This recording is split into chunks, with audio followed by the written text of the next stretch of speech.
নির্বাচন কমিশনের তথ্য অনুযায়ী বাংলাদেশে এই মুহূর্তে নিবন্ধিত রাজনৈতিক দলের সংখ্যা সম্ভবত 52 থেকে 57 এরকম একটা সংখ্যা।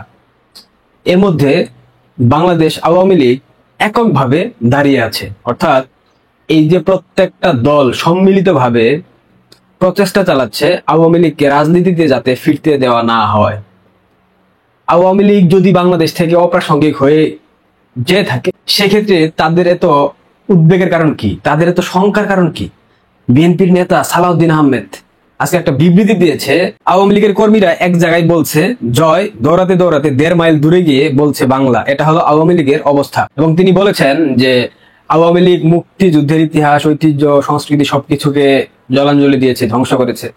শিলং সালাউদ্দিনকে বলতে হয় এই যে 17 বছর রাজপথে দাঁড়ানোর সাহস পাইতেন না, 17 বছর বিএনপির পার্টি অফিস খোলার সাহস পাইতেন না, 17 বছর আপনাদের কেচি গেট রেসবি এই কেচি গেটের মধ্যে থেকে সংবাদ সম্মেলন করত। 17 বছর আপনাদের শত্রু ছিল শুধুমাত্র বাংলাদেশ আওয়ামী লীগ, আর কোনো দল কিন্তু আপনাদের শত্রু ছিল না। কিন্তু এই অবস্থায় দাঁড়িয়ে 24-এর তথাকথিত জঙ্গি অভ্যুত্থানের পর বাংলাদেশ আওয়ামী লীগের শত্রু বিএনপি, জামায়াত, একদম দৃশ্যমান শত্রু। এর বাইরে তাদের যতগুলা দূষর রয়েছে, যতগুলো ইসলামিক দল রয়েছে, প্রত্যেকটাই আওয়ামী লীগের চিরশত্রু।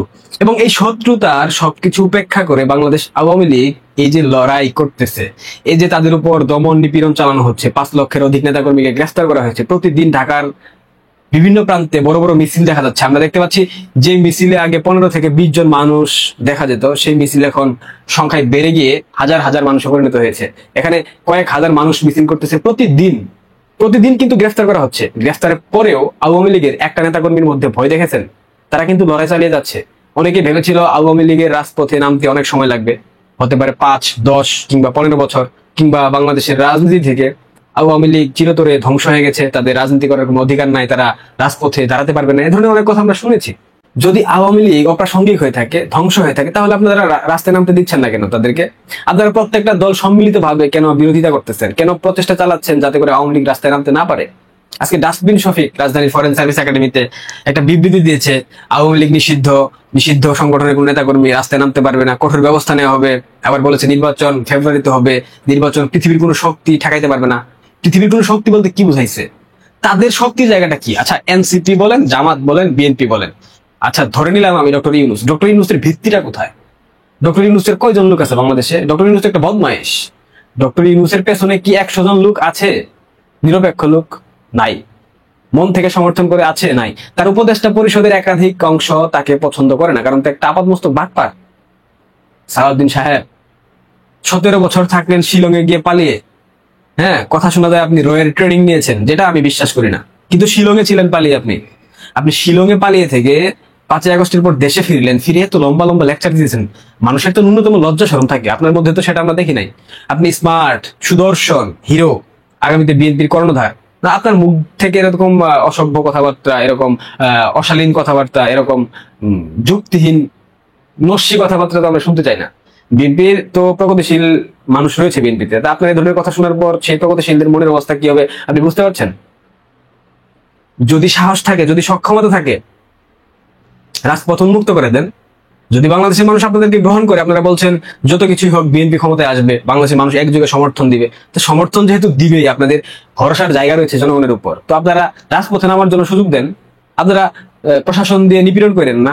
গত 17 বছর আপনারা বলেছেন পুলিশ ছাড়া নেমে দেখা, দেখি কতক্ষণ টিকতে পারিস। তো আপনারা পুলিশ এবং আর্মি ছাড়া নেমে দেখেন না, পুলিশ এবং আর্মিকে রাস্তা থেকে তুলে নেন। তো আওয়ামী লীগ যেটা করেছে আপনাদের উপর, আপনারা সেটাই করতেছেন, সেটা তো হইলো না। আপনাদের মধ্যে আর আওয়ামী লীগের মধ্যে পার্থক্য থাকলো কোথায়? আপনাদের ভাষ্য অনুযায়ী আপনারা বলতেন 17 বছর আওয়ামী লীগ পুলিশ লীগ হয়ে গিয়েছিল, আপনারা এখন সেনাবাহিনী লীগ হয়ে গেছেন। সেনাবাহিনীকে ম্যাজিস্ট্রেসি পাওয়ার উঠিয়ে তাদেরকে ব্যারাকে ফেরান, পুলিশকে বলেন নিপীড়ন না চালাইতে, তাদেরকে আওয়ামী লীগকে শান্তিপূর্ণ কর্মসূচি করার সুযোগ দেন। এরপর দেখেন না বাংলাদেশের মানুষ কাকে ভোট দেয়। আপনাদের মতো চাঁদাবাজ, আপনাদের মতো বদমাইশ, আপনাদের মতো বেহায়া, আপনাদের মতো শৃঙ্খল দলকে বাংলাদেশের মানুষ ঘৃণা ভরে প্রত্যাখ্যান করেছে। পৃথিবীর ইতিহাসে এবং বাংলাদেশের ইতিহাসে বিএনপি একমাত্র দল যারা ক্ষমতায় আসার পূর্বেই তাদের নিরপেক্ষ সমর্থক, তাদের মুক্ত চিন্তক প্রগতিশীল ব্যক্তিবর্গ এবং বাংলাদেশের সাধারণ মানুষ, মুক্তিযুদ্ধপন্থী মানুষ, তারা বলে বিএনপি যাতে ক্ষমতায় না আসতে পারে। মানে চিন্তা করেন আপনারা যে আপনারা ক্ষমতায় আসেন না এখনো, এতেই মানুষ কি পরিমাণ ক্ষুব্ধ আপনাদের উপর, আপনারা যাতে ক্ষমতায় না আসতে পারেন সেই জন্য মানুষ মোনাজাত করে সৃষ্টিকর্তার কাছে। এগুলাকে আপনারা দেখেন না? ডাস্টবিন শফিকের বক্তব্যটা শুনে নিন। ফেব্রুয়ারির প্রথমার্ধের মধ্যে নির্বাচন হবে। পৃথিবীর কোনো শক্তি নাই এই নির্বাচনকে ঠেকাতে পারে। ঝটিকা মিছিল সহ বেআইনি সমাবেশের বিষয়ে মনিটরিং জোরদার করতে হবে। এর নেপথ্যে যারা সক্রিয় রয়েছেন তাদের বিরুদ্ধে কঠোর আইনি ব্যবস্থা নেওয়া হবে। আইনি ব্যবস্থা নতুন করে নেওয়ার তো কিছু নাই ডাস্টবিন সাহেব। আইনি ব্যবস্থা তো সেই 5 আগস্টের পর থেকে নেওয়া হচ্ছে। নতুন করে কি ব্যবস্থা নেবেন আপনারা? এই ধরনের মজাদার কথা কেন বলেন আমাদেরকে? আরে ডাস্টবিন, এটা আওয়ামী লীগ, এটা লড়াই সংগ্রাম থেকে জন্ম, এটা কোনো সেনা ছাউনির দল না, এটা বিএনপির মতো কোনো কিংস পার্টি না যে স্বৈরাচার যে একসাথে সেনাপ্রধান, একসাথে প্রধান সামরিক শাসক, একসাথে রাষ্ট্রপতি থেকে বিএনপি গঠন করছিল। আওয়ামী লীগ তো সেভাবে গঠন করা হয় নাই। আওয়ামী লীগ দেশের মা মাটি ও মানুষের সম্মতিতে গঠন করা হয়েছিল। আওয়ামী লীগ মা মাটি এবং মানুষের দল। এগুলা কি করেন? এগুলো তো মানে মজা, মানুষ এগুলো দেখে মজা পায়, হাসে মানুষ এগুলো দেখে। এগুলো তো আসলে হয় না। আওয়ামী লীগকে রোখার মতো সাধ্য পৃথিবীর কোনো শক্তির নাই, এবং সেটা আওয়ামী লীগের নেতাকর্মীরা শত সংগ্রাম লড়াই জারি রেখে, নির্যাতন নিপীড়ন উপেক্ষা করে সবকিছু একদিকে ঢেকে রেখে ফেলে দিয়ে তারা কিন্তু রাজপথে নেমে এসেছে। এবং এই মিছিলের সারি যত দিন যাবে তত দীর্ঘ হবে, যত দিন যাবে মানুষের সংখ্যা তত বাড়বে, যত দিন যাবে সাধারণ মানুষ তত মিছিলে অংশগ্রহণ করবে। কয়জনকে ঠেকাবেন ডাস্টবিন সাহেব? যত কালো আইন করেন না কেন আওয়ামী লীগকে ঠেকিয়ে রাখার জন্য পারবেন? পারবেন না। ওই লক্ষ নেতাকর্মী গ্রেফতার করবেন, 5 লক্ষ করেছেন, আর 10 লক্ষ করেন, সমস্যা নাই তো। আওয়ামী লীগের কর্মী সমর্থক কি এত সংখ্যায় কম যে 10 লক্ষ 15 লক্ষ গ্রেফতার করে আপনি ঠেকিয়ে রাখবেন? আপনারা সম্ভব না। মানুষ যখন ভয় পায় তখন উল্টাপাল্টা বকতে শুরু করে। বিএনপি এই মুহূর্তে চরম ভয় পাচ্ছে যে এত নিপীড়নের পরেও কিভাবে এরা রাস্তায় নামার সাহস দেখায়। ছাত্রলীগের এই প্রজন্মের ছেলে মেয়েদের মধ্যে কি পরিমাণ আদর্শিক দায়বদ্ধতা, কি পরিমাণ আদর্শিক তাদের মধ্যে চেতনা আমি দেখেছি, মানে মাঝে মধ্যে অবাক হয়ে যাই। এত লড়াই, এত কিছু হচ্ছে, গলা কাটতেছে, মারতেছে, তারপরেও কিন্তু থেমে নাই। এদের সাহস, এদের কলিজা দেখার পর মনে হচ্ছে এই ছাত্রলীগটা আগামী দিনে বাংলাদেশকে নেতৃত্ব দিবে।